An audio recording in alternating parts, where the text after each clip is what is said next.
Hey, I'm the composer Andrew Lloyd Fry, and today I'm going to be talking about Mad Rush by Philip Glass. This song is pretty similar to Opening, which I also did a video about that. So some of the things I'm just going to brush over that are pretty similar, and if you want to go back and watch Opening, you can. So we open up like this.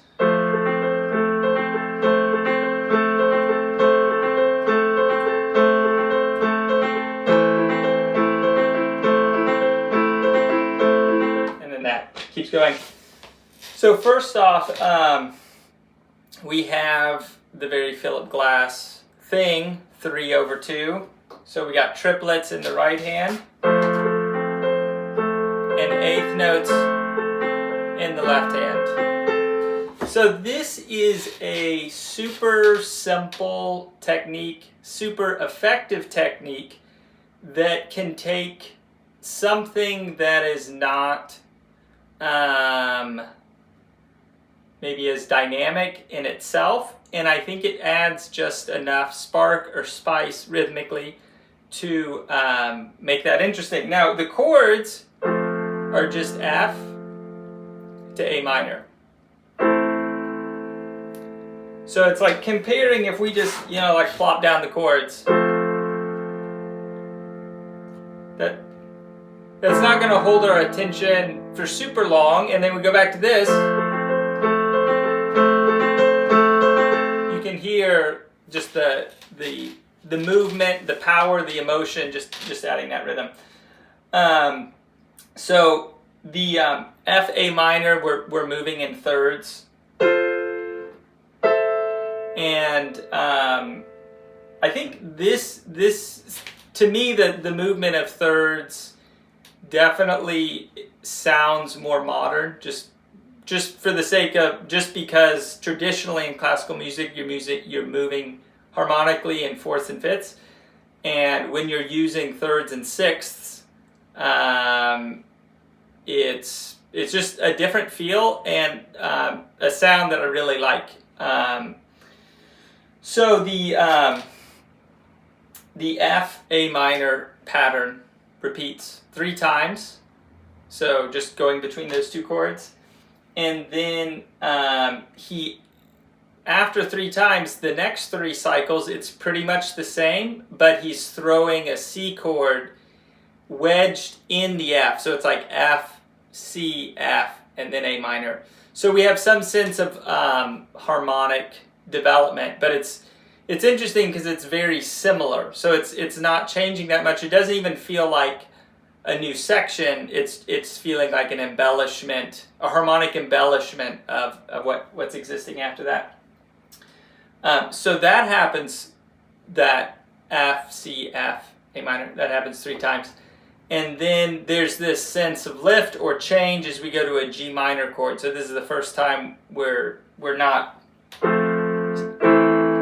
leaving this zone and going here, and you can just feel the difference there. Now, I mean, at this point it's been a while because we've had both of these other cycles 3 times. So when it hits that G minor, it's pretty notable. It's an emotional shift in the piece. So we go G minor to F, and that happens 3 times. Now you could conceive like, oh, you have section 1, which is F, A, and that happens 3 times, and then you have section 2, F, C, F, A, and that's section 2, and then you have section 3, which is G minor, F. I actually think of this as like a super cycle, which it's kind of like 9 mini cycles in this super cycle. So it's like F, A 3 times, F, C, F, A 3 times, G minor, F 3 times. And actually all that together is the cycle versus any one of those. Now all that together takes a minute just to get through the cycle, which I think is an interesting thing about this piece. So that continues with the eighth notes over the triplets. There's several repeats. And then in the next section, it's kind of like an A-B kind of piece. So in section 2, the chords stay the same, but we shift to playing this.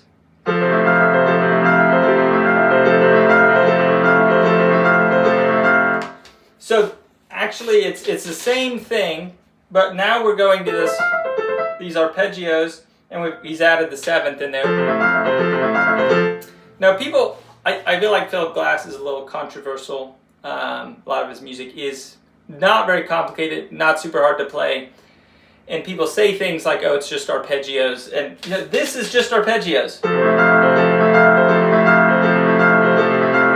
You're just going up and down the chords. I feel like it's okay if you think it's boring. It's okay if you don't like it. I think it doesn't matter if it's just arpeggios. What matters is how does it sound. And it's obviously subjective. I feel like I could just keep listening to this. I love the sound of that. So it doesn't really matter if it's simple. I think we listen with our ears. I think in classical music we can listen with our brain a little too much versus our ears. So that super cycle of the F, A, F, C, F, A, that just, he plays that out again, but now he's doing the rolling arpeggios. And that goes through several times. And then we return to our eighth note feel. Now after that, this time he actually puts the two parts together where one hand is doing the rolling arpeggios and the left hand's doing the eighth notes. So it's kind of like taking section A and section B and putting them together. And then we return to the big section with the rolling arpeggios. And that, there's not much changes throughout the piece. This is a pretty long piece. I can't remember if it's like 13 or 14 minutes. So there's quite a few repeats, and those ideas kind of keep playing out. Now the only other thing I wanted to point out on this is the ending. So up until this point, we have had zero melodic material. So just playing chord stuff. So zero melodic material. So again, I mentioned this piece is pretty long, like 13 minutes or something like that. So we're like 12 minutes into it with no melodic material, and then all of a sudden this happens.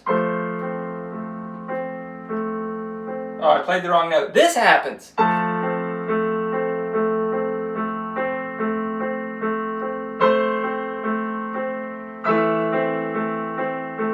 We have a melody. So it's super simple. A, C, F to F, and that keeps repeating. Now, when you hit that melody, it's so sweet because there's been no melody. So there's this idea of the law of diminishing returns. The more you have something, the less you notice it. So it's been taken away for this 12 minutes, and then when it comes in, it's simple, but it's powerful and it's sweet.